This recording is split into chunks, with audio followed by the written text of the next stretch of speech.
अल्हम्दुलिल्लाहि रब्बिल आलमीन वस्सलातु वस्सलामु अला रसूलिहि मुहम्मदिन व अला आलिहि व अस्हाबिहि अजमाइन अम्मा बाद।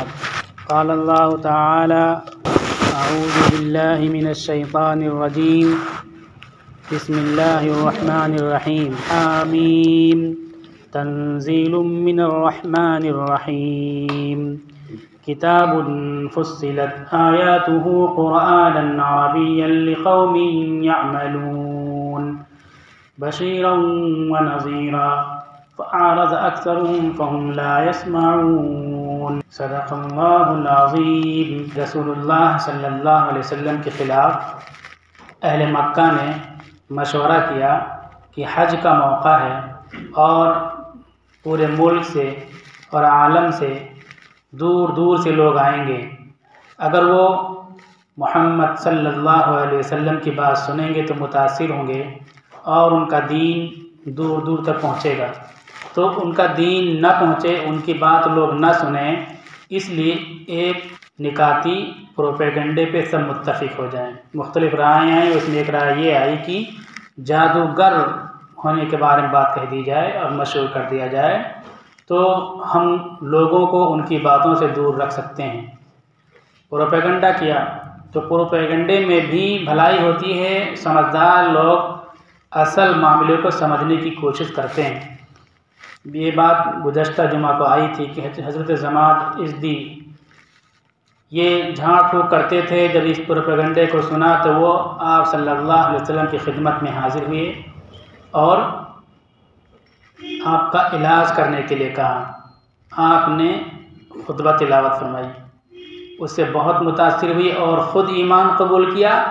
उनके साथ पूरे अपने कबीले की तरफ से इस्लाम कबूल कर लिया। तो देखिए, प्रोपेगेंडा इस्लाम को रोकने के लिए कर रहे थे, लेकिन वो प्रोपेगेंडा दूर तक इस्लाम की इशाअत और तबलीग का ज़रिया बन गया। तो हालात से हमको नाउम्मीद और मायूस नहीं होना चाहिए। अलबत्ता हमें कैसे भी हालात आ जाएं, उन हालात में अपने नस्बुल ऐन, उद्देश्य, अहदाफ और मकासिद को हासिल करने की कोशिशें करते रहना चाहिए। ये प्रोपेगेंडा चल ही रहा था, नतीजा उल्टा निकला। पूरे कबीले ने इस्लाम कबूल कर लिया। अब उनकी बात समझ में आई कि इस तरह से हमको कामयाबी नहीं मिलेगी।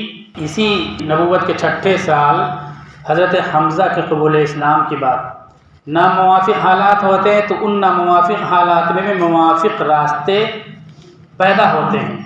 अबू जहल ने रसूलुल्लाह सल्लल्लाहु अलैहि वसल्लम पर सब व शत्म शुरू किया, गाली गुफ्तार किया और ये मामला हज़रत हमज़ा की बांदी देख रही थी। जब ये हज़रत हमज़ा वापस आए, शिकार के लिए गए हुए थे, तो बांदी ने सारा मामला ज़िक्र किया कि भतीजे को इस तरह से अबू जहल ने उल्टी सीधी और नामुनासिब बातें कही हैं।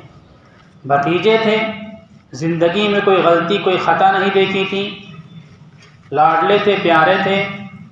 भतीजे की मोहब्बत में फ़ौरन अबू जहल के पास गए और उसको अपने कमान से मारा उसके सर पर और ये कहा कि मैं अपने भतीजे के दीन को कबूल करता हूँ।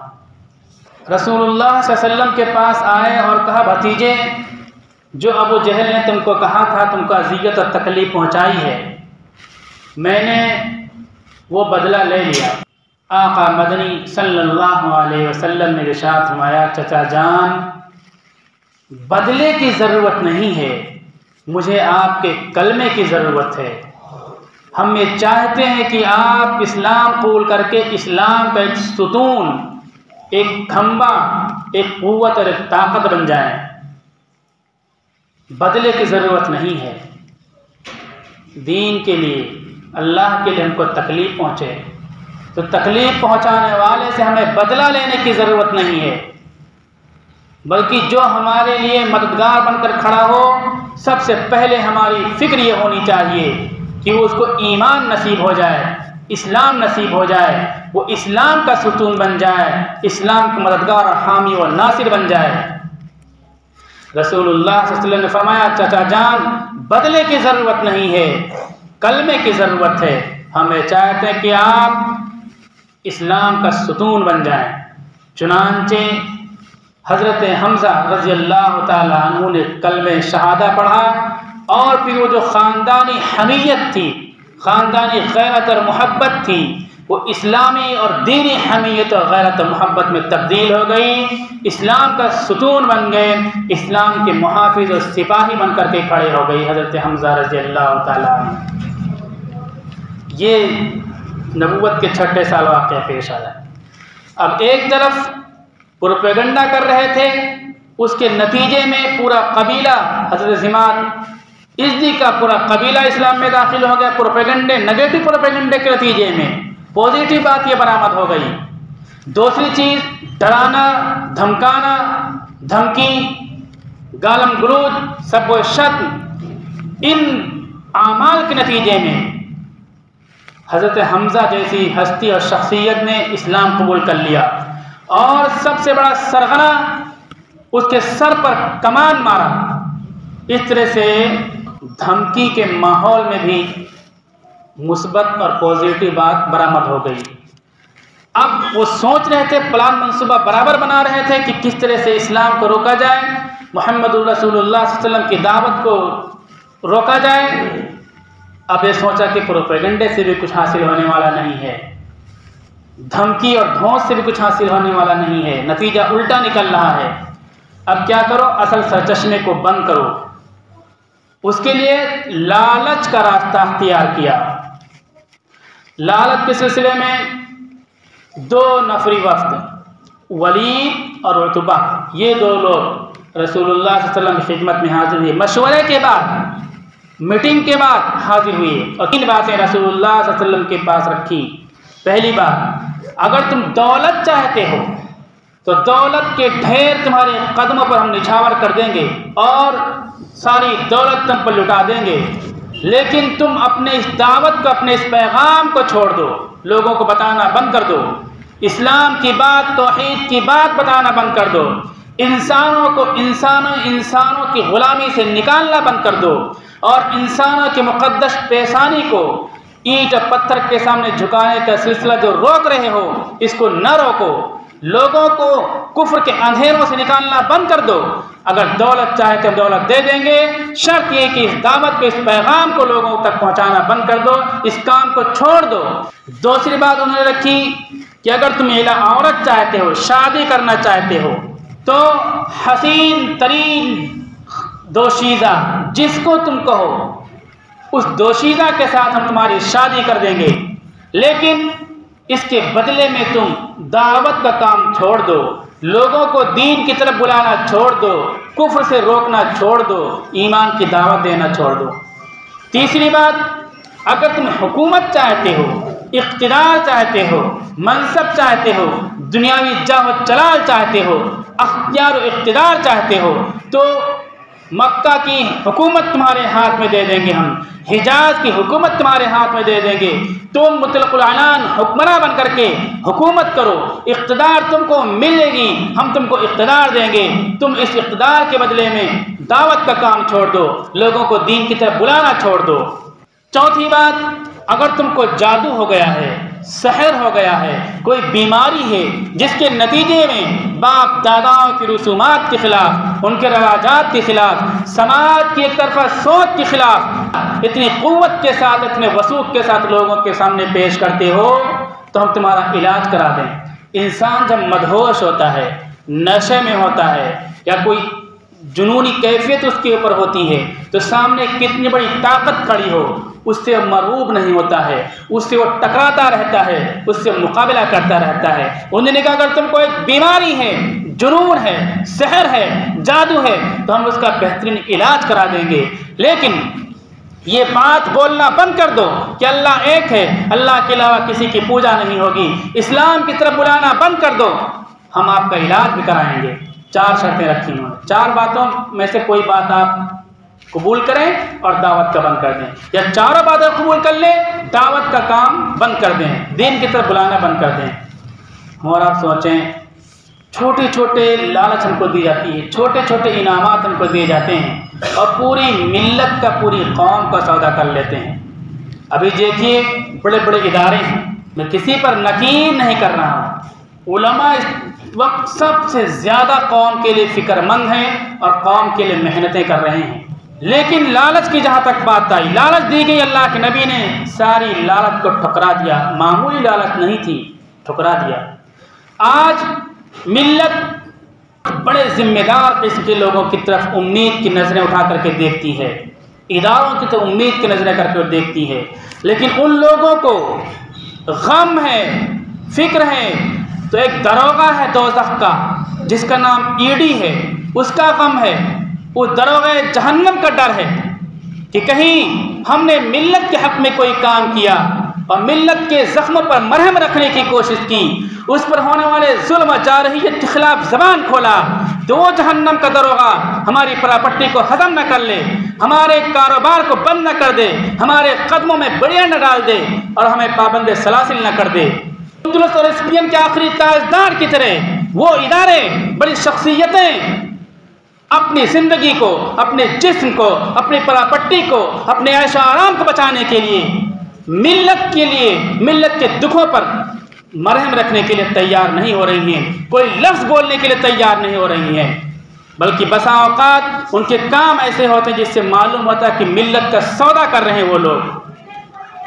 ये लालच दी, लेकिन अल्लाह के नबी ने अब क्या कहा, ये बात सुने। सूरह हामीम सजदा की आयतें तिलावत की। हम लोगों को भी जब उमूमी जलसे हों, दूसरी कौम के लोग हों, तो वहाँ इन आयतों की तिलावत करनी चाहिए। हामीम तंज़ीलुम मिनर रहमानिर रहीम। हामीम, ये उतारी गई किताब है जो बहुत ही बड़ा रहम करने वाला और बहुत ही ज़्यादा मेहरबान है। किताबुन फुस्सिलत आयातुहु, ऐसी किताब है जिसकी आयतों को साफ साफ बयान कर दिया गया है। कुरान अरबिया, ये कुरान है जो अरबी में उतारी गई है। लिक़ौमी यअमलून, अमल करने वाली कौम के लिए, लोगों की हिदायत के लिए, समझबूझ देने के लिए और गाइडेंस फराहम करने के लिए। बशीरन व नज़ीरा, और खुशखबरी सुनाने वाला बना करके भेजा गया हूँ, और डराने वाला, दोज़ख की आग से डराने वाला, नाफरमानी की सूरत में अल्लाह की पकड़ से डराने वाला बना करके भेजा गया हूँ। फ़अअरज़ अक्सरुहुम फ़हुम ला यस्मऊन, तो उनमें से अक्सर लोगों ने इस किताब से रूगर्दानी की, नबी से रूगर्दानी की, किताब की बात को नहीं माना, नबी की बात को नहीं माना, और ये लोग कुरान को नहीं सुनते हैं, नबी की बात को नहीं सुनते हैं। तिलावत फरमाया सल्लल्लाहु अलैहि वसल्लम ने। फिर आखिर में फरमाया फ़इन अअरज़ू फ़क़ुल अंज़रतुकुम साइक़तन मिस्ल साइक़ति आद व समूद। अल्लाह ताला कहते हैं कि अगर इसके बाद वो एराज़ करते हैं, बेरुखी करते हैं, तो ए नबी आप कह दीजिए कि मैं तुमको उस कड़क, उस गर्ज, उस बिजली, उस गिरफ्त और उस पकड़ से डराने वाला हूँ जो आद और समूद पर आई थी, कड़की थी, गरजी थी, उनको तबाह तहस नहस कर दिया था, हलाक को बर्बाद कर दिया था। उस अज़ाब से डराता हूँ। अगर तुम नाफरमानी करोगे, अल्लाह का अज़ाब तुम पर आएगा, अल्लाह की पकड़ तुम पर आएगी। ये आपने पढ़ी। अब उसमें दोनों हमतन गोश होकर के सुन रहे थे, तो उतबा ने कहा कि कौम पर रहम करो। इन उतबा के महसूस हो गया कि आपके इन कलमों में, आपके इन जुमलों में इतनी क़ुव्वत, इतनी ताकत है कि आपकी तालीम को कोई रोक नहीं सकता है। बराह रास्त खुदा के कलाम को इंसानों को समझा रहे हैं और पेश कर रहे हैं, और ये भी बता रहे हैं कि मानोगे तो कामयाब होगे, नहीं मानोगे तो दुनिया में भी अल्लाह का अज़ाब आएगा, अल्लाह की पकड़ आएगी। उस अज़ाब से डराया जो आद पर आया, समूद पर आया, वो लड़स गया। उसने कहा मोहम्मद कौम पर रहम करो।